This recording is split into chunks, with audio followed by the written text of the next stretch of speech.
So we've been hearing from managers and people at grocery stores who are seeing a lot of quality issues in the fruits and vegetables in the stores, the fresh stuff. And we're going to go into why that is. We're going to be looking at some of the harvests over in Mexico, see where our fruit and vegetables are coming from, what crops are being impacted, and what are the issues. We're going to be going through the Cisco market report. We're going to be going through some financial things real fast, just to give you an idea of how things are developing economically as well. We're also going to be looking at what reports from some of the banks that loan money to agricultural ranches and farms, what they're saying is going to happen next in beef. We're going to talk about what's going on with the eggs, with the chickens and everything like that. So we're going to be looking behind the curtain. We're not going to be looking at the store shelves so much. We're going to be looking at the supply chain behind those things and explaining what's going on so that you can be ahead of the curve. Without further ado, let's jump right into it. Welcome to the Poplar Report. I'm Steve Poplar. I'm an accountant by trade, and these are the updates that the mainstream media is they sweep it under the rug. They think you don't need to know that information. All right, so let's start off with this because I think this gives us an idea of what's going on out there overall. This is from Zero Hedge, one of their graphs that they put up. You can see that the savings rate for United States is at record low. We are saving less money than ever before. And we're also seeing that credit card debt has gone to record highs. We're borrowing more money on our credit cards than ever before, and we're saving less money than ever before. That just kind of gives you a broad brush idea of where people are these days. Let's hop into the Cisco market report. So this is Cisco is a major supply chain distributor for food to industrial sites, to hospitals, nursing homes, all this kind of stuff like that, and a lot of restaurants too. So they put out this report every week, and this is this week's report. All right, the cattle feed report on August 1st, 2024. So last month, cattle were equal to last year. So there's now this is not all cattle. This is all the cattle that are basically at the slaughterhouse waiting to get slaughtered, and saying basically that there's same amount of cattle going into the slaughterhouses as previously. However, that doesn't tell the whole story. Placements were up 6% and marketings were down 8%. If you compare daily marketings versus monthly marketings, the numbers reflect a 1.64% decline. It's starting to go down. So we're seeing that the number of cattle going into the slaughterhouses is starting to decline. We're also having some issues with shrimp and such, but most retail people aren't quite so worried about that, I imagine. But we'll hit that when we get to the fish. But poultry, wings are going to start going up in price as we enter into the football season. Tenders continue to be in high demand. Jumbo and media breasts are seeing increased demand as further processors continue to pull heavy. So we're seeing that breast meat is going to be going up.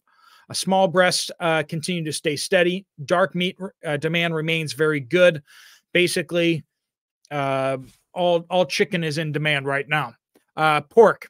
Butts are steady with moderate pulled pork demand. Bone-in and boneless material have seen a bit of support for Labor Day. Loins are steady. Domestic buying has slowed. However, export channels are strong. So we're shipping a bunch overseas.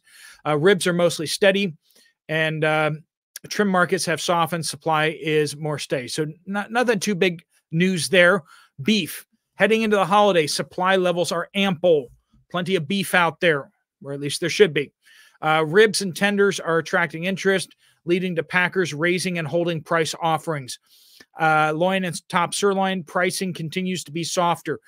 Basically, the higher end steaks and everything like that, they're having trouble getting people to buy the higher and more expensive stuff. Chuck and round complexes continue to perform well. The lower priced cuts are doing well, but the sirloins and top level things are having trouble getting sold. And grinds have ground beef is going up in price too. Dairy, shell egg markets are up this week. No kidding. You guys have been reporting that like crazy, how much egg prices have gone up dramatically in just the last week. California and Northwest markets are down, but there's rules going into effect in some of these places like Oregon. And so that is causing, like, it's free range chickens only, or cage free eggs, or whatever it is in Oregon. And so Oregon prices are just through the roof because they can't just have the cheap stuff anymore. Strong demand from both retail and food service outlets emphasize the widespread need for eggs across the market. European Union cheese and whey looks undervalued relative to their butter coming in. Soybean oil futures moved a little higher last week, so prices going up on soybean oil, mostly due to increased biodiesel demand and higher energy costs. There is some tightness in the soybean oil market due to the biodiesel. Also, there are some issues with the Canadian rail strike. They were flipping on and off their railroads, and it just messed up the supply chain. And so that is having some impacts out there as well. Seafood, shrimp prices are gaining strength, so it's going up price-wise. Alaska gold king crab season has kicked off, while the red king crab season remains closed. Lakefish is now transitioning to a mix of fresh and refreshed products available due to warming trends in the lakes. All right, let's get into the vegetables. Asparagus issues out there. Transitions in Mexico are causing supply issues. Early finish, quality issues from weather. Peru is stable. So as a transition from Mexico to Peru, we are not having a good transition. So there are issues with asparagus supply in the U.S. Expect demand to exceed, especially on the larger sizes on the West Coast. Bell peppers. We've been having issues with the green peppers and colored peppers. That's not going to change just yet. East green pepper volume is lighter and the market is increasing. So there's less supply and more demand. Red and yellow bell pepper supplies remain limited as well. West, expected changes to supply. Green are light but steady. Red and yellow peppers are showing decent supply. Market remains elevated. Broccoli market is active with supplies tighter on crowns and short trim. Most suppliers are keeping up with to current demand, though. So prices going up a little bit, but should see good availability. Brussels sprouts market continues to remain elevated, but is slowly declining. So prices are going to start coming down on that. Yields have started to improve as quality issues diminish. So Brussels sprouts will be coming down price-wise. Cauliflower market getting stronger as supplies are tight with fields behind schedule. So cauliflower not so good. Heads not sizing up, quality issues. Demand is exceeding the supplies, and substituting alternative sizes may be necessary. Celery market a bit stronger with fewer growers fighting quality issues impacting yields, but supplies are generally meeting demand.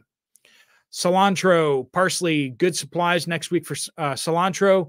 Market decreased on moderate demand, so not quite so much demand. Parsley supplies and demand are moderate, keeping the market mostly steady. Same old there for this next week. Green onion. Market is active as lower yields due to prolonged high heat affecting product yields. So heat is impacting that. Supplies are struggling to meet demand, though. But green onion is relatively easy to produce. Hothouse. Cucumbers have started their transition to winter plantings, and demand exceeds supplies. In addition, peppers, TOV, and beefsteak tomatoes, demand is exceeding supplies there too. But this is not news. I mean, we all know that there's issues going on with the vegetables out there, right? And so this is just telling you what we already kind of know, but it's telling us why. Lettuce iceberg. If you find value in this, make sure you hit that thumbs up.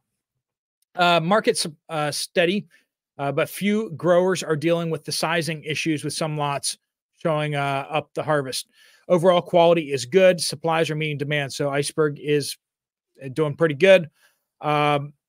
Lettuce, romaine lettuce, not doing so good, but quality is good. Onions, supplies are steady on yellows and reds. Market is lower, so prices are coming down. California will finish in 2 weeks. Demand is good. Quality has been good. Potatoes. The Northwest is transitioning from old to new crops. So basically, the stuff that's been in storage, we're starting to see the new crop hitting the store shelves. Supplies remain lighter on 40-50 count from some suppliers. Other sizes are plentiful. Demand has been fair. Quality has been good on new crop, but we are seeing some issues in the old crop. So we've all been seeing that, right? The old crop has had issues where just a lot of bruising, a lot of bad spots on the potatoes. And you guys have been reporting that too. So interesting how accurate we are. Squash, West. Market is higher. Supply is moderate. Quality is only fair. On the East Coast, zucchini supply is good. Demand good. Market steady. Yellow squash supplies lighter, but the quality is good. Tomatoes, round markets continue to rebound to additional supply, both East and West. Roma, grape, cherry markets remain stable with normal volume East and West. So not big issues on the tomatoes front.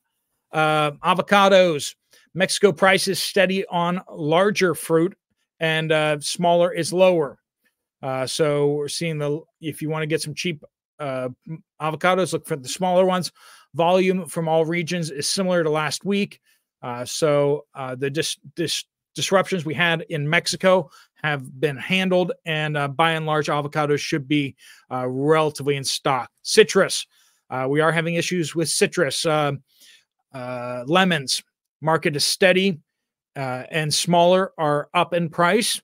So decent volume from California and additional fruit coming in from Chile. So we are dependent on stuff coming in from out of the country from Chile. Oranges, market is very active and climbing higher. Growers are losing more in the field, and we've had some bad harvests the last couple of years. So this is not good. They're also losing them during packing due to the overall quality. The season will end sooner than anticipated, which means we won't get as much as we would hope. Chilean navels, once again, are coming in with good volume and better quality. Chile has definitely been increasing production of fruits and vegetables, so we are becoming a little more dependent upon them, but it should stabilize what's actually showing up in your markets. It's not local stuff. What you're seeing in the stores is becoming more and more stuff coming from Chile, which is quite a ways away. Limes, market remains elevated from Mexico as yields decline on marketable fruit. Lime issues, yes. Grapes, supplies continue to be mostly good. Quality remains great on greens and good on reds. From past extreme heat, quality issues and supplies are expected in late September, early October. So we're still having some knock-on issues. That's what we're seeing is just they're still trying to catch up to the issues that we had early in the season. Blueberries, supplies very limited from all suppliers due to weather-related quality issues, bringing the Pacific Northwest region to an abrupt end. Peru has started with much lighter volume than normal due to past weather and crop issues. So let's move over to chickens and eggs. So what we're having here is basically there are 14% less chickens below last year. So that's how big of an impact we have with all the cullings and everything like that. United States egg production totaled 9.06 billion during July 2024. 2% below last year. Production included 7.76 billion table eggs. That's the stuff going to consumers. And 1.3 billion hatchings for replacing layers as well as meat birds and such. The average number of layers during July totaled 370 million, down 3% from last year. That's still down, a little over 10 million birds from last year. It's a lot of eggs. If they're laying one egg per day, 10 million less eggs per day for a year. July egg production per 100 layers was 24 51, slightly higher than July of last year. So basically we lost a lot of the older birds and we've been replacing them with younger birds, and younger birds lay more eggs, right? So that's kind of what's going on there, but it is taking time and a lot of problems to replace a lot of the egg layers that we've lost. All right. So talking about beef, this is an article that is focusing in on CoBank, which is a U.S. agricultural lender. They do reports on what they're seeing with the beef industry. So this is not the government per se. This is a private company bank that is trying to understand the market so that it knows how to lend money. So it's in their interest, money-wise, to understand what's going on. The beef industry may not see breeding cow numbers return even to 2023 levels for another 3 to 4 years, as high prices for young cattle incentivizes breeders to sell rather than retain females for herd rebuilding. So this is a problem that's kind of self-reinforcing. We're not going to be getting out of this problem anytime soon for the next 3 to 4 years. And that's still kind of the good side of things. Okay. This is not even taking into account more things going badly. America's beef supply relies heavily on a large network of small producers to raise calves. And as I was out in South Dakota just last year, talking with some of these ranchers, and it's just not worth the trouble anymore. I mean, the amount of, a lot of the ranchers are getting older. A lot of them they don't want to spend their winter nights out in the cold. And there's cold spring weather out in the cold, dealing with calves. It's just not worth it, especially with the amount of money they're getting for calves these days. In fact, 25% of the U.S. beef cow inventory can be found on operations with 50 or fewer head. Since these operations generally do not rely on these animals as a sole source of income, economic decisions do vary from larger operations. So if people just decide that this isn't worth the trouble anymore, they just stop doing it. And that's what we're seeing a lot out there. However, the length and depth of the decline for U.S. beef cow numbers has been surprising, if not concerning. The U.S. is currently in its 5th year of retracting beef cow numbers. Less and less cows to give birth to cattle, right? Falling down another 2.5% year over year to 28.2 million head. Historically speaking, these inventories are the lowest seen since 1961 based on USDA data. And it's worse than that because that's when we started counting, okay? When it's the lowest since we began counting, it's how much further before that even was it? So 1950s, whatever, I don't know. And some of the top analysts in the industry do not expect beef cow sector to return to 2023 levels for 3 to 4 more years. It suggesting potentially that the contraction will continue for 2 more years beyond that. So maybe 6 years. And that may be just the contracting.